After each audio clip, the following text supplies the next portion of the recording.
Episode 17 begins with the Holograms recording a new album at the Starlight Recording Studio. But during the rehearsal, that's when Jim says, "Wait a minute, hold it," because she sensed that something was off with Asha, so she wants to know what's going on with her. But Asha just pleaded her case that it must be a problem with the microphone or something. Then it's Shayna's turn to say, "Maybe there's a problem with your shoes." "No, of course not," Asha said. So it's back to rehearsing. So anyway, while everything's going on, back with the Misfits, you're probably wondering what happened with them. Well, thanks to Possess's father, they were forced to live in a rugged neighborhood. They have no record company, no money, no nothing. And as for their manager Eric, well, he's out of work. If things are not bad enough, the building that they're living in now is not only run down, but it's infested with rats. So after Eric saw the Misfits walking in, he warned them not to shut the door, but they did it anyway. So that's when Eric demanded to know from the mistress, "Why are you dressed like that? For what reason?" Anyway, Possess goes first to speak in her cases because she and her bandmates don't want to look recognizable. So in other words, she and her bandmates want him to look inconspicuous. Then Eric goes next to speak in his cases because of Possess's father and how he got them into this mess. Then Eric also said that now, thanks to Harvey, they have no record company, no money, and have no place else to go. Anyway, Possess tries to cheer up Eric the best way she knew how and says all you have to do is just get back on his good side, that's all. I mean, Possess says, after all my father can understand is money anyway. So you know what this means. Pizzazz has told her that there's a way to make money and to make sure that Mr. Music will be back in business. So she hands the magazine that Pizzazz had picked up earlier, and Eric looks at it very carefully. Then Stormer goes next to explain to Eric, word has it there's been articles of Jim everywhere talking about how they're making a big record. So you know what this means. The mistress had demanded their manager Eric to do something about it. Now, because of that low amount of rent that Eric could afford, he apologizes to his bandmates for it. "Well, unless you want to deal with that low rent," Pizzazz said, "then you might as well do something to stop Jim and the holograms once and for all," Pizzazz said to Eric. After Eric thought about it, that's when he reluctantly agrees to do something about it. Then Pizzazz said to Eric that even better, we can make a better use for that master tape of hers. So the Misfits head out, but one of them, Roxy, before she left, she told Eric, "Just let us know when this job is handled in some way." And so after that, Roxy heads out. Later that night at Starlight Music's upstairs office, Jim and the Holograms went to do some office work.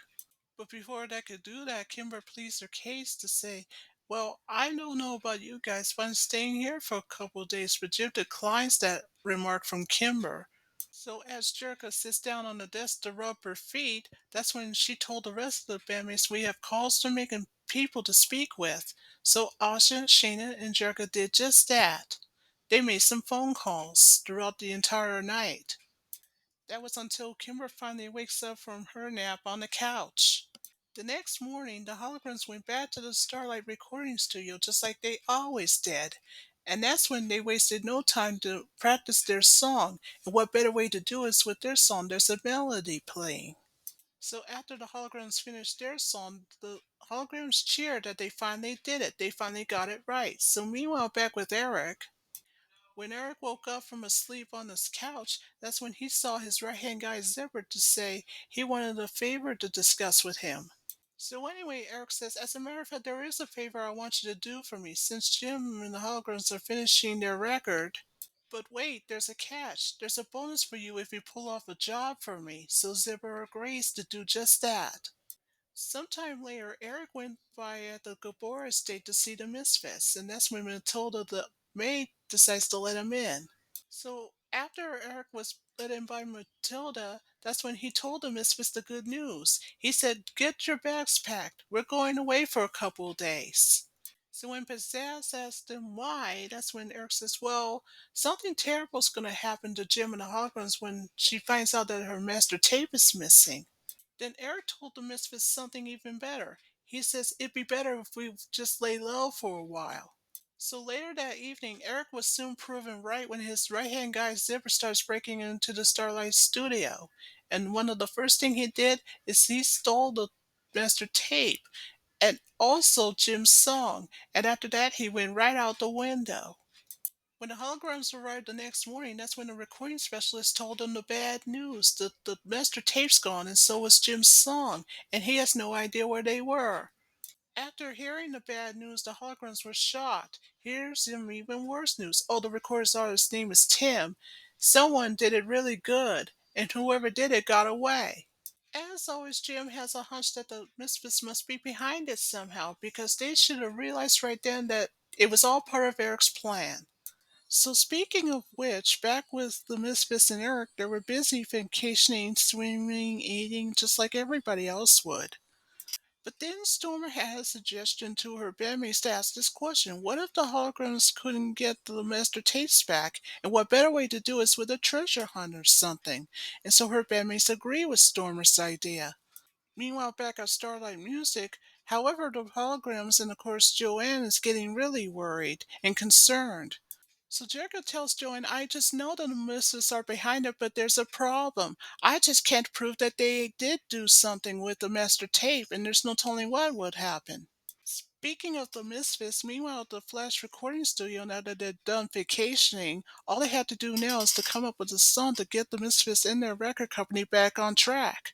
So after listening to the tape, that means the holograms, since they did their song, so it's now the Misfits' turn to do theirs. So they did it with There Ain't Nobody Better. And just like what the holograms did, the Misfits finished their song. Speaking of the holograms, back at the Starlight Mansion late at night, all they found was a tape note on the door and found it very, very weird. When Asha read the note, it said, quote, For good times and the best one yet, go to the storehouse and chat to Tibet. So after the holograms read the note, you know what this means? It's off to the storehouse nightclub. That was after Kimber said that she has heard of the place and very well. And of course, it's located on the bad part of the neighborhood. So back with the Misfits, they were playing table pool. Then Pizzazz says in her case that she hopes that the treasure hunt will drive the holograms crazy. So speaking of the holograms, back with them, well, good news, they found the storehouse club. But Kimber sensed that something was off and it didn't look like a club to her. Well, meanwhile inside, well, luckily for the holograms, they found Chibet all right, but they realized it's a soda machine. They were like, what? A soda machine? But having no choice at all, that's when they hit the soda machine, and out comes the can with another note. It said if it's not in the storehouse, it must be in the garage. But warning, the dent on the fender is not a mirage. And that's when the holograms left. But before leaving the bad part of the neighborhood, that's when the holograms were surrounded by a bunch of gangs that were chasing them everywhere. Until finally, they had no place else to go. Things looked bad for the holograms. That was until, thanks to Jerrica and with a little help from Synergy, a fake fire on a roaster chased the gangs away. So now that the gangs had dispersed, it's now time for the holograms to get back to Starlight Mansion. Meanwhile, at the Flash recording studio, the Misfits were proud about their new song, and so was Eric, and he even says that even better, even all the record companies is going to hear that the next day. Roxy, who agrees with Eric, insists, well, we'll have a record deal in no time. Even Pizzazz agrees and decides to put a last minute switch on Jim and the holograms when the time came for the rest of the tape to be reclaimed. The next morning, back at Starlight Music, thanks to Kimber, who looked up Mirage Garage in the yellow pages, so that's where the holograms knew that that's the answer to the second note, so they head off to the Mirage Garage. So meanwhile, there at the Mirage Garage, so by the time that the women arrived, they talked to Bubba, who's not only a mechanic but is also in charge. Jerrica had just told Bubba that there's a dent in the fender just the previous night. No problem, Bubba says. I'll be more than happy to fix it. Shayna and Asha, meanwhile, are on the tower full of tires. But of course, so was Kimber. That was until a tower of tires started to collapse. Until, good news, the holograms found the next note, but that will be read later. Jerga apologizes for that mess, but however, Bubba forgives her. So it's now time for the holograms to leave the Mirage Garage. Anyway, Jerrica's the one that read the note that will take him to the next location, which is the Blue Surf Shop. So you know what this means? It's all to the beach for the holograms. And hopefully, Jerrica says this will be their last step because in her case, the treasure hunt's driving her nuts and so are her friends. But Jerrica says in her case that no matter what, that treasure hunt's going to end right here and now. So the holograms had arrived at the beach. So all that's left for them to do is to find the Blue Star Surf Shop. And they didn't have to look very far because they've just found it. So after the holograms went inside the surf shop, they found the last note behind one of the surfboards display. And the last place they looked is by the volleyball net. So after looking in the volleyball net, they found the master tape, or so they thought. So back at Starlight Mansion, by the time the tape was played, nothing. Zip. So that means it's a blank.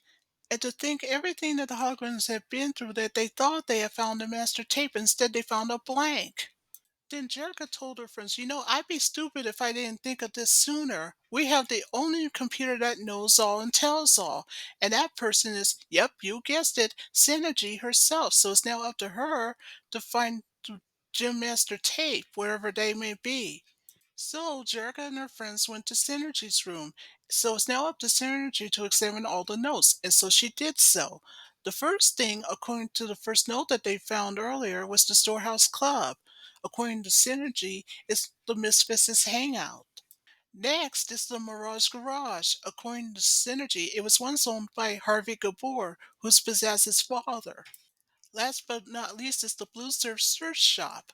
According to Synergy, it was co-owned by, you guessed it, Harvey's daughter herself, Pizzazz, aka Phyllis.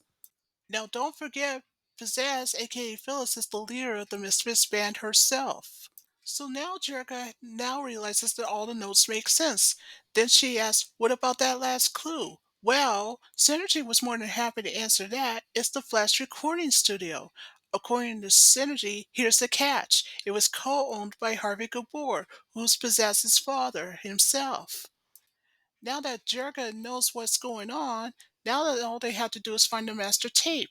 And where else? At the Flash Recording Studio, because that's the only place that nobody ever think to look. So you know what this means? The holograms head to the Flash Recording Studio.